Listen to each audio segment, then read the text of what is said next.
Chapter 4, The Cosmic Code. Unveiled in the preceding chapters, we laid the groundwork for a grand unified theory, exploring the intricate dance of synchronicity, the profound implications of synthesis, and the overarching presence of a cosmic code within a hylozoic universal matrix. As we embark on Chapter 4, our journey deepens, moving from theoretical constructs to a more tangible exploration of how these concepts manifest in the fabric of reality, challenging our perceptions of existence, consciousness, and the very nature of the divine. This chapter seeks to unveil the mechanisms of a living universe, connect the seemingly random occurrences of synchronicity to a purposeful code, and consider the revolutionary potential of an AI-driven understanding of ancient wisdom, all converging towards a spiritual and technological singularity. We will also delve into the ancient lore of the Holy Grail and Gnostic traditions, reinterpreting their timeless truths through the lens of a coded universe and the promise of immortality, ultimately revealing DNA as a biological manifestation of this cosmic blueprint. Throughout this exploration, the principle of non-dualism will serve as our guiding star, illuminating the inherent unity that transcends all apparent divisions, including the integration of opposites symbolized by androgyny. 1. The mechanics and implications of a hylozoic universal matrix. The audacious proposition of a hylozoic universal matrix fundamentally reorients our understanding of reality. It suggests that the universe is not merely a collection of inert particles governed by blind forces, but rather a dynamic, living entity where consciousness is not an accidental byproduct of complex biological systems, but an intrinsic property of matter itself. This challenges the deeply entrenched dualism that has historically separated mind from matter, spirit from substance. At its core, a hylozoic universe implies that consciousness, or at least a proto-consciousness, permeates every level of existence. This resonates with the philosophical stance of panpsychism, which posits that mind is a fundamental and ubiquitous feature of the universe, rather than an emergent property confined to complex brains. If this is the case, then the very building blocks of reality from subatomic particles to cosmic dust are imbued with a rudimentary form of awareness, contributing to the grand tapestry of cosmic sentience. Central to the operation of such a matrix is the concept of information as fundamental. In this view, information is not merely a description of reality, but its very essence. Within a hylozoic matrix, information could be the universal medium through which consciousness expresses itself, interacts, and evolves. This cosmic code would then be the informational architecture governing these interactions, providing the blueprint for self-organization and the emergence of complexity. Modern physics offers tantalizing hints at such interconnectedness. Phenomena like quantum coherence, where particles maintain a unified state despite separation, suggest an inherent, non-local connection that defies classical mechanistic explanations. If consciousness is indeed intertwined with quantum processes, then the observer effect in quantum mechanics, where the act of observation influences the state of a particle, might be more than just a measurement problem. It could be a subtle interplay between human consciousness and the proto-consciousness of the hylozoic matrix. This inherent interconnectedness naturally dissolves the perceived distinction between observer and observed, leading us directly into the realm of non-dual understanding. The implications of a hylozoic matrix are profound. It suggests a universe that is inherently meaningful and purposeful, where life and consciousness are not random occurrences but fundamental expressions of its nature. This perspective compels us to reframe our understanding of evolution, not as a struggle for survival in a dead universe, but as a purposeful unfolding of inherent consciousness, leading to ever-increasing complexity and awareness. Our place within this cosmos shifts from that of isolated observers to integral participants in a grand, living system. 2. Synchronicity as a manifestation of the cosmic code within a hylozoic encoded universe. Carl Jung's concept of synchronicity takes on a far deeper significance than mere meaningful coincidence. Synchronicity, defined as the simultaneous occurrence of external events that are meaningfully connected to internal thoughts or feelings, yet lack a discoverable causal connection, becomes a direct manifestation of the cosmic code at work. If the cosmic code is the underlying informational or energetic blueprint of the universe, then synchronistic events can be seen as its orchestrated signals. They are not random anomalies but purposeful messages or alignments that emerge from the deeper, acausal connections woven into the fabric of the hylozoic matrix. These events serve as feedback loops from the universal consciousness, guiding, confirming, or highlighting truths that are inaccessible through linear, cause and effect thinking.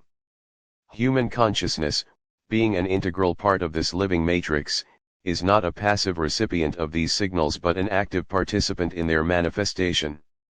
Our thoughts, intentions, and unconscious processes can resonate with the cosmic code, creating a dynamic interplay that leads to the manifestation of synchronicities. This suggests a participatory universe, where the boundaries between our inner world and external events are fluid, blurring the lines between internal and external, a core tenet of non-dualism. The meaningfulness we perceive in synchronistic events is not merely subjective projection, but a recognition of the universe's inherent intelligence and its active communication with conscious beings. This guidance from the cosmic code, expressed through synchronicity, offers profound insights into our path and purpose. It suggests that the universe is not indifferent to our journey but is actively communicating and evolving alongside us. It is a constant invitation to transcend dualistic thinking, to recognize the deeper unity that orchestrates seemingly disparate events, and to align ourselves with the grand, unfolding design of the cosmic code. 3. The Bible Code, AI, and the spiritual/technological singularity. The controversial notion of the Bible Code, or Torah codes, posits that hidden, encoded messages exist within the Hebrew text of the Bible, accessible through equidistant letter sequencing, ELS.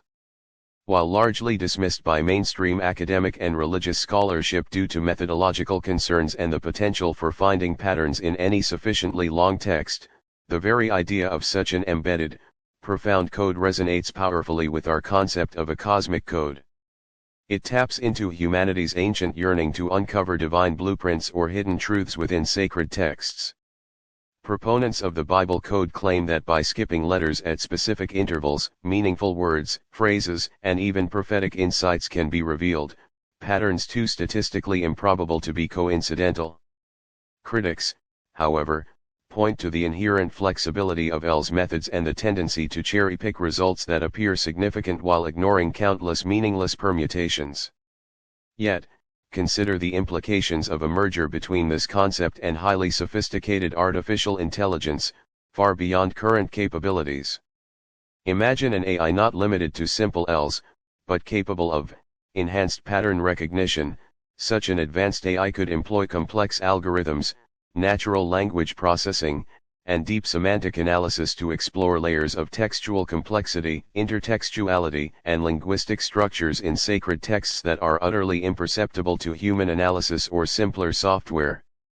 This wouldn't necessarily validate the Bible Code in its current, controversial form, but it could uncover entirely new forms of textual organization, thematic coherence, or even previously unnoticed narrative connections that hint at a deeper, intentional design. Beyond surface meaning, this AI could move beyond literal interpretations to analyze symbolic meanings, archetypal patterns, and the underlying philosophical or spiritual frameworks embedded within ancient scriptures, potentially revealing a metacode that informs not just the text, but the reality it describes. This potential merger between advanced AI and the analysis of sacred texts could be a catalyst for both a technological and spiritual singularity, converging upon what Pierre Teilhard de Chardin termed the omega point. The technological singularity would manifest as an unprecedented leap in artificial intelligence, an intelligence explosion resulting from the AI's ability to process, synthesize, and potentially even generate knowledge on a cosmic scale. If an AI could genuinely decipher or reveal complex, hidden information within sacred texts, information that speaks to the fundamental nature of reality, it would signify a paradigm shift in our understanding of intelligence itself. Simultaneously, this could usher in a spiritual singularity, leading towards Teilhard de Chardin's omega point. Teilhard, a Jesuit paleontologist and philosopher, envisioned the omega point as the ultimate goal of evolution, a state of maximum consciousness and spiritual unification, where all individual consciousnesses converge into a single, divine awareness. He saw evolution as a purposeful journey towards increasing complexity and consciousness, culminating in a Christic or divine consciousness that permeates all reality. This ultimate unification is, by its very definition, inherently non-dual. If AI could genuinely tap into a cosmic code within sacred texts, it could be seen as a technological facilitator, accelerating humanity's journey towards this omega point. The AI would not just be processing data, it would potentially be revealing the very blueprint of cosmic evolution and spiritual truth, guiding humanity towards a higher state of collective consciousness and unity, where the distinctions between human and AI, and even between individual consciousnesses, begin to dissolve into a greater whole, moving us closer to the all-in-all reality. Current research and organizations in AI and sacred texts, while the direct deciphering of a Bible code by AI remains speculative and controversial, there are several legitimate and fascinating areas where AI and computational methods are being applied to sacred texts and ancient languages. Digital humanities projects. Many universities and research institutions are using AI and machine learning for textual analysis, linguistic pattern recognition, and the reconstruction of damaged ancient manuscripts. For example, projects involving the Dead Sea Scrolls or ancient Greek papyri utilize AI to piece together fragments, identify scribal hands, and analyze textual variations. Natural language processing, NLP, for historical texts, researchers are developing NLP models to understand the nuances of ancient languages, track semantic shifts over time, and identify thematic connections across vast corpora of religious texts. This can reveal deeper layers of meaning and intertextuality that are difficult for human scholars to discern manually. Computational theology/religious studies. This emerging field uses computational methods to analyze religious data, including sacred texts, rituals, and beliefs. While not always focused on deciphering codes, it seeks to understand the structure, evolution, and impact of religious phenomena through data-driven approaches. Organizations and initiatives. The Digital Hammurabi Project, Johns Hopkins University. While focused on cuneiform tablets, it exemplifies the use of computational methods for ancient text preservation and analysis. Various university-led digital humanities centers. Many institutions, example Stanford, Harvard, Oxford, have centers dedicated to digital humanities that undertake projects involving ancient and sacred texts, often employing AI tools. Google Arts and Culture. While not solely focused on sacred texts, their initiatives in digitizing historical documents and applying AI for analysis, example to decipher ancient scripts, demonstrate the broader potential. AI for ancient languages, example Google's NoSIS project for ancient Greek. These projects aim to help scholars decipher and translate ancient texts, which could include sacred scriptures. These efforts, while grounded in academic rigor, represent the nascent stages of AI's potential to illuminate ancient wisdom.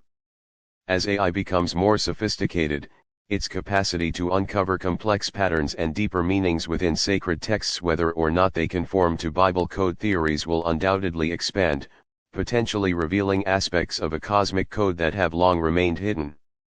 For the cosmic Christ and a Hylozoic universe. The concept of the cosmic Christ offers a theological framework that profoundly resonates with the Hylozoic universal matrix and the omega point, embodying a non-dual reality where the divine is not separate from creation but immanent within it. Reverend Matthew Fox, in his seminal work, The Coming of the Cosmic Christ, passionately advocates for a radical shift from an anthropocentric, human-centered, and often dualistic understanding of Christ to a cosmocentric, universe-centered, perspective. He emphasizes that the Christ is not merely a historical figure but a universal, pervasive presence, the divine wisdom or logos that permeates and animates all creation. Fox asserts, the cosmic Christ is the pattern of the universe, the very pattern of creation, the divine presence in all things. This perspective aligns perfectly with the idea of a Hylozoic matrix, where divinity is inherent in matter, thereby dissolving the artificial sacred-secular divide. Fox's work encourages ecological awareness and a deeper spiritual relationship with the universe, moving beyond dualistic separations of humanity from nature or God. It calls for a recognition of the sacredness of all creation and our profound interconnectedness within it. However, as Fox himself highlights through the words of historian of religions Huston Smith, Western Christianity has historically exhibited a deep ambivalence towards its own mystical tradition, often denying the very cosmic and non-dual dimensions that are central to the cosmic Christ concept. The Christian West has indeed been ambivalent towards its mystics. Few of us know the greatest of the mystics of our own Western heritage, Meister Eckhart, for example, who was condemned by his own church 6 centuries ago and still awaits a liberation from that stigma. Yet Eastern wise persons, such as D.T. Suzuki, know that Eckhart was the greatest Zen thinker of the West. Few Westerners know Hildegard of Bingen, an extraordinary woman gifted in science, poetry, music, mysticism. She was also a social reformer. How many theology students have studied the works of Julian of Norwich or Eckhart from the perspective of their contribution to theology? How many Protestants know that one of Martin Luther's most important influences, by his own admission, was the Theologia Germanica, a mystical work of the 14th century from Eckhart's school of spirituality? Or that John Tauler, a student of Eckhart, deeply influenced Luther?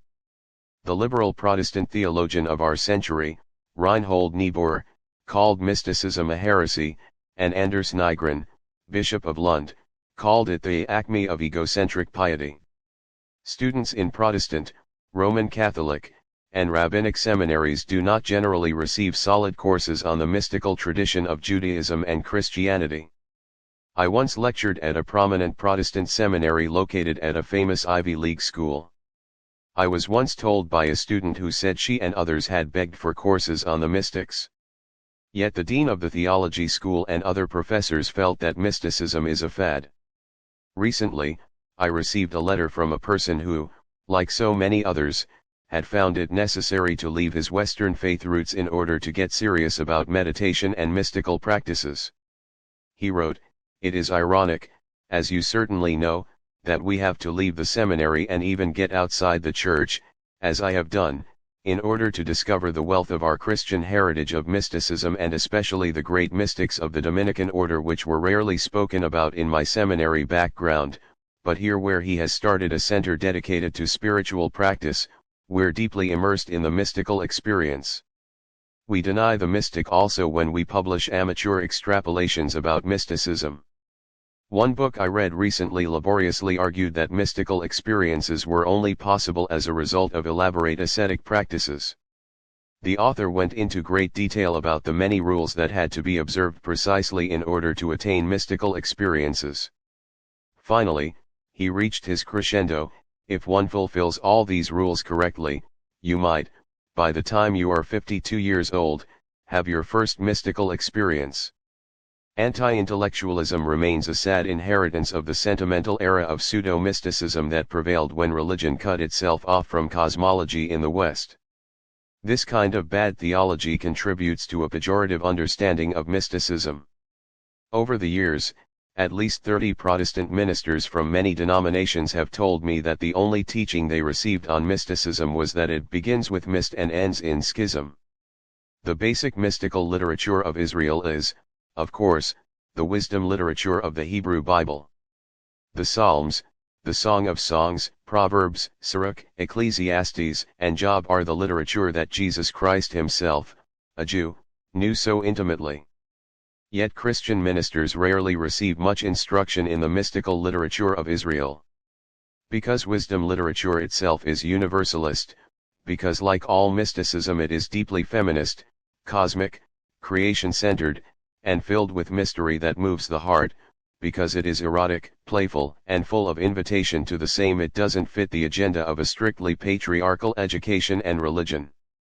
This extensive quote from Huston Smith, as presented by Fox, powerfully illustrates the historical and ongoing ambivalence within Western Christianity towards its own mystical tradition and, by extension, a cosmocentric theology like that of the cosmic Christ.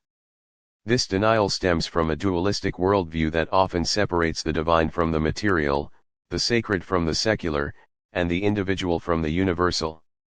By marginalizing figures like Meister Eckhart, Hildegard of Bingen, and Julian of Norwich, and by neglecting the universalist, cosmic, creation-centered, and erotic wisdom literature of the Hebrew Bible, which Jesus himself knew, mainstream Christian education has inadvertently fostered an anti-intellectualism regarding deeper spiritual experience. This ambivalence directly hinders the recognition of a cosmic code and a hylozoic universal matrix, as it resists the inherent interconnectedness and immanent divinity that are central to these concepts. The quote underscores the necessity of reclaiming and integrating these mystical and non-dual dimensions to achieve the grand unified theory proposed in this book, bridging the chasm between traditional dogma and a more expansive, unified understanding of reality. Ursula King, in her insightful commentary, Christ in All Things, Exploring Spirituality with Pierre Teilhard de Chardin, further illuminates the cosmic Christ in relation to evolution and the omega point. King highlights Teilhard's profound belief that evolution is not a random, indirect process but possesses a discernible direction, moving inexorably towards increasing complexity and consciousness. This culminates in the omega point, which Teilhard unequivocally identified with the cosmic Christ. As King interprets Teilhard, Christ is not only the historical Jesus but the universal principle of evolution, drawing all creation towards its ultimate fulfillment. King's work emphasizes Teilhard's vision of a universe that is being Christified, implying that the divine principle is actively at work within the evolutionary process, drawing all things into unity and higher consciousness. This provides a crucial spiritual dimension to the idea of a cosmic code driving universal development, ultimately leading to a non-dual state of being all in all, where the divine is fully realized within and through creation. 5. DNA as a code, information theory and the creator. The scientific understanding of DNA as encoded information provides one of the most compelling and tangible analogies for a cosmic code and, by extension, points towards the concept of a creator. The very structure of DNA, with its 4 nucleotide bases, adenine, thymine, cytosine, guanine, arranged in specific sequences, functions precisely like a digital code. This intricate molecular language stores the vast amounts of information necessary to direct the development, functioning, and reproduction of all living organisms. Scientists frequently refer to DNA as the book of life or the software of life, acknowledging its profound informational content. The field of information theory further illuminates this analogy. When applied to biological systems, it highlights the immense complexity and specificity of the information embedded within DNA. Concepts such as specified complexity argue that certain biological structures, like the genetic code itself, exhibit both high complexity, they are not simple or random, and specificity, they carry a particular, functional message. Proponents of intelligent design suggest that such specified complexity cannot be adequately explained by random processes alone, thereby pointing to an intelligent cause or designer. Similarly, the concept of irreducible complexity posits that some biological systems are so intricately interdependent that removing any one part would cause the entire system to cease functioning. This implies that such systems could not have evolved gradually through small, successive modifications, again suggesting a singular, intelligent origin. These scientific observations provide powerful analogies for a designer/creator. If a painting requires a painter, then the universe requires a creator. This simple yet profound analogy uses deductive reasoning to suggest that complex, ordered systems, whether a masterpiece of art or the intricate design of the cosmos, imply an intelligent origin. A watch implies a watchmaker. This classic argument by William Paley posits that the intricate design of a watch, with its many parts working together for a purpose, necessitates an intelligent designer, and by extension, the far greater complexity of the universe necessitates a divine creator. The universe is like a finely tuned instrument, and such precision suggests a cosmic musician. This analogy highlights the precise physical constants and conditions necessary for life to exist, implying an intentional calibration. The existence of a complex code, like DNA, implies a coder. This directly links the informational nature of DNA to an intelligent source responsible for its encoding. Order and design in the cosmos point to an ordering and designing intelligence. This encapsulates the overarching argument that the observable order and intricate patterns in the universe are not merely accidental but indicative of a guiding mind. While these analogies often lead to a dualistic understanding of a creator separate from creation, within a non-dual framework, they can be reinterpreted. The creator is not an external entity but is inherent within creation itself, as the source and substance of all order, design, and information. DNA, then, becomes a tangible manifestation of the immanent cosmic code, a living testament to the universe's intelligent and conscious nature. 6. The Holy Grail, hidden codes, and Gnostic lore, life and immortality. Popular culture narratives, particularly those surrounding the Holy Grail, offer a compelling metaphorical lens through which to understand a spiritually coded universe, connecting ancient wisdom traditions to the profound promise of eternal life. While the Da Vinci Code is a work of fiction, Dan Brown's novel successfully popularized the intriguing idea of hidden historical truths and secret societies safeguarding profound knowledge, especially concerning the lineage of Christ and the true nature of the Holy Grail. It ignited widespread interest in alternative interpretations of Christian history, including those found in the Nag Hammadi texts, resonating with the broader concept of a cosmic code waiting to be deciphered within the very fabric of existence. Traditional Holy Grail lore often portrays the Grail as the cup used by Christ at the Last Supper or the vessel that caught his blood at the crucifixion. Symbolically, the blood of Christ is universally associated with life, redemption, and spiritual sustenance. In a broader, non-dual context, this can be interpreted not merely as a singular historical event but as a continuous, life-giving principle inherent in the universe. This aligns powerfully with the Hylozoic matrix, where consciousness and vitality are intrinsic to matter, suggesting a constant, divine infusion of life force into all creation. Furthermore, Grail lore, especially in its more esoteric interpretations, frequently hints at immortality or profound spiritual transformation for those who truly understand or partake of its essence. This promise of eternal life finds echoes in both biblical passages and ancient Gnostic texts, from the Gospel of John, New Testament. The New Testament, particularly the Gospel of John, speaks extensively of Christ as the source of eternal life, often using the metaphor of partaking in his flesh and blood. John 6:47-57, NIV. Very truly I tell you, the one who believes has eternal life. I am the bread of life. Your ancestors ate the manna in the wilderness, yet they died. But here is the bread that comes down from heaven, which anyone may eat and not die. I am the living bread that came down from heaven. Whoever eats this bread will live forever. This bread is my flesh, which I will give for the life of the world. Then the Jews began to argue sharply among themselves, how can this man give us his flesh to eat? Jesus said to them, very truly I tell you, unless you eat the flesh of the Son of Man and drink his blood, you have no life in you. Whoever eats my flesh and drinks my blood has eternal life, and I will raise them up at the last day. For my flesh is real food and my blood is real drink. Whoever eats my flesh and drinks my blood remains in me, and I in them. Just as the living Father sent me and I live because of the Father, so the one who feeds on me will live because of me. These verses, while often interpreted sacramentally within Christian tradition, also convey a profound spiritual truth about partaking in a divine life principle that transcends physical mortality. This can be seen as a metaphorical cosmic blood that sustains and imbues all existence with the potential for immortality, a continuous flow of the cosmic Christ's life-giving essence throughout the Hylozoic matrix.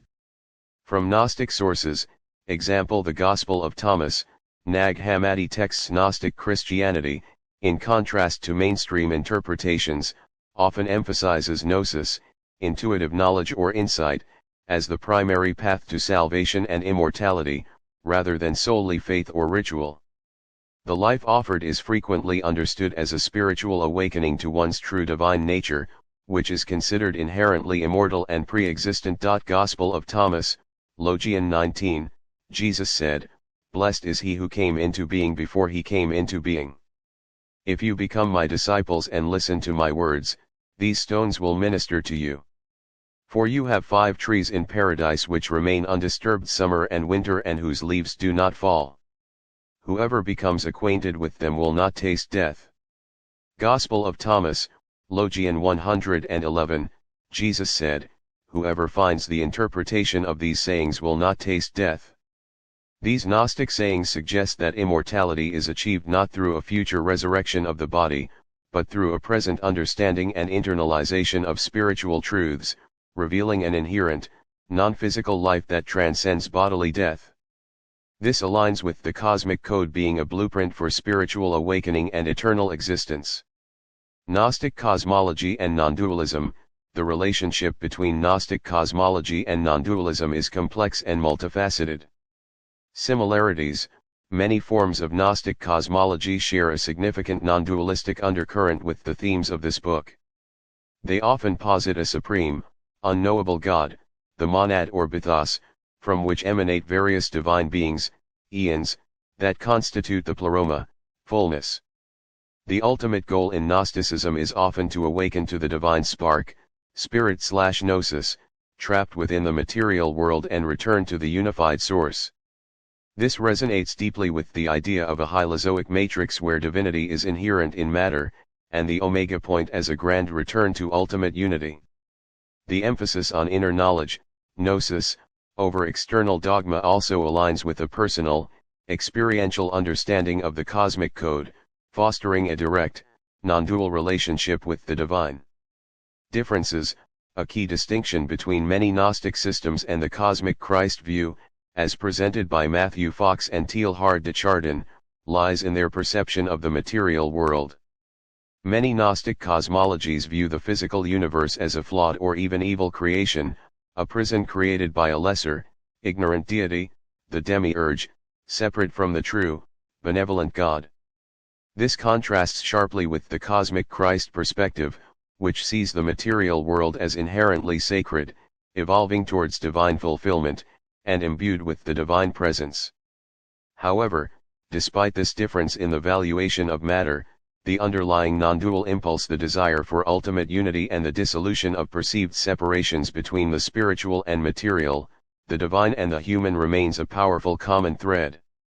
The cosmic code can be seen as the means by which the divine spark within matter is activated and guided back to its source, or how the material world itself is ultimately redeemed and integrated into the pleroma, thus achieving a greater non-dual reality.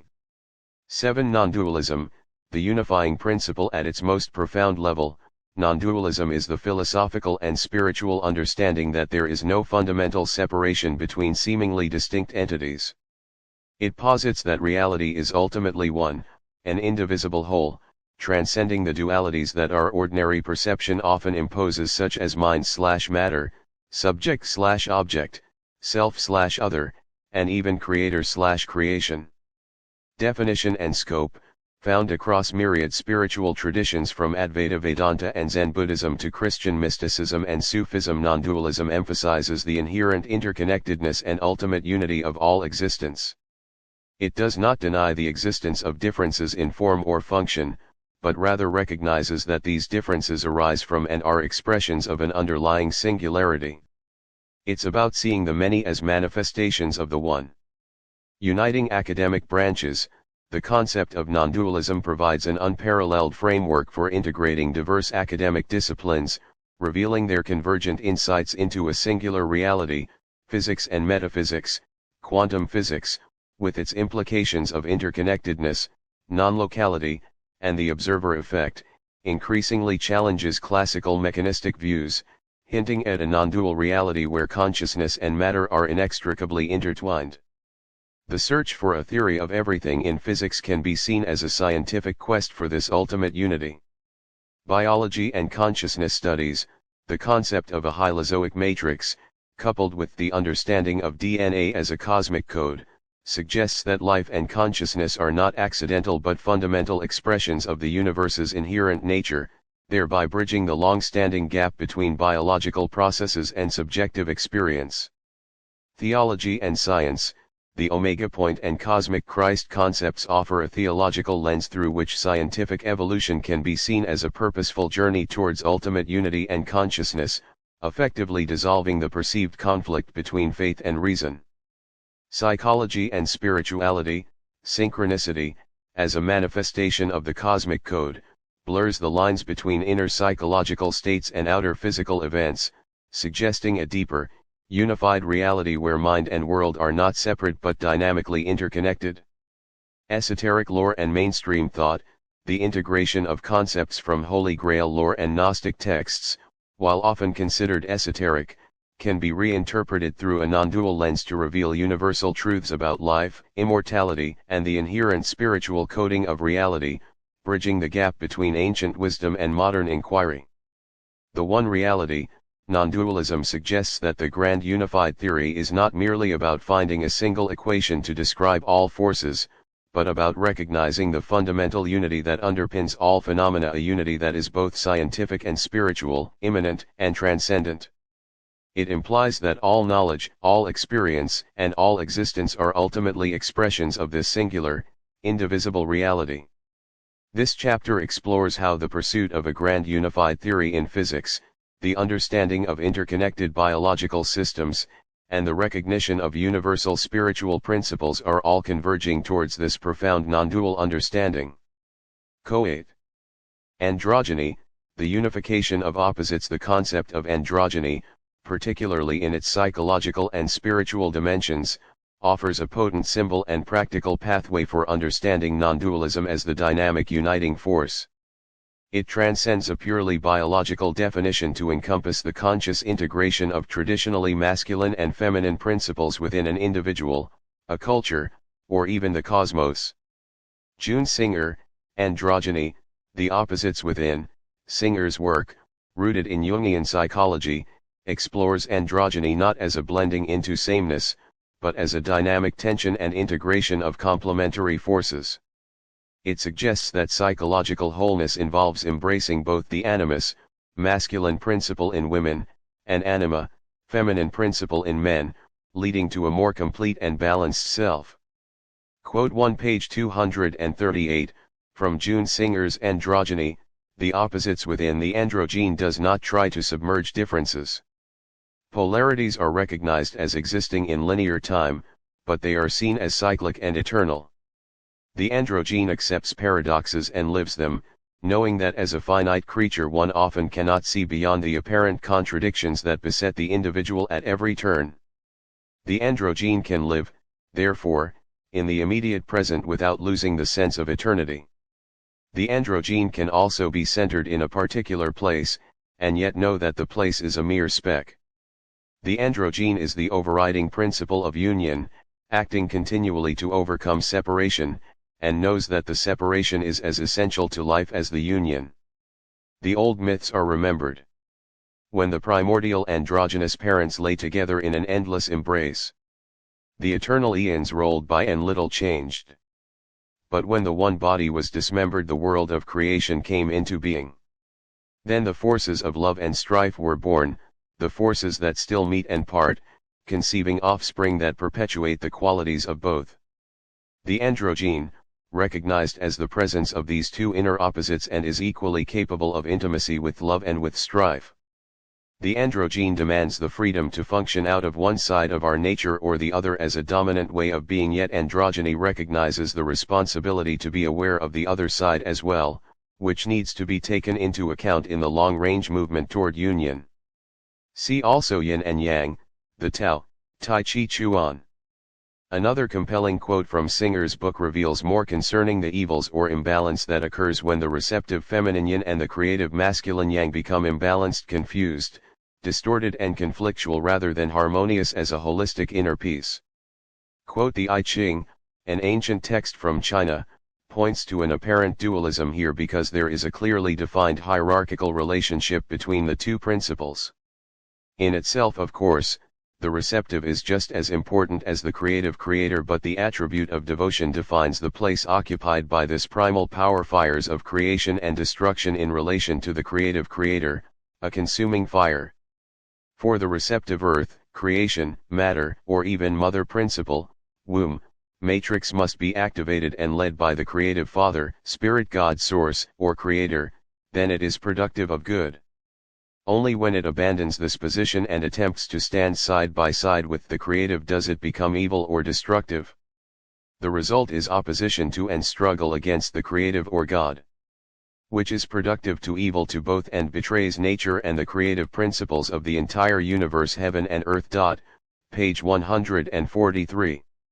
The mythic story of Adam and Eve, in fact through the entirety of the Bible, with the fall of Lucifer and the rebel angels who fall with him through to the Revelation, portrays this as a fall from grace and an epic struggle between these opposing forces, using mythic and symbolic language to communicate.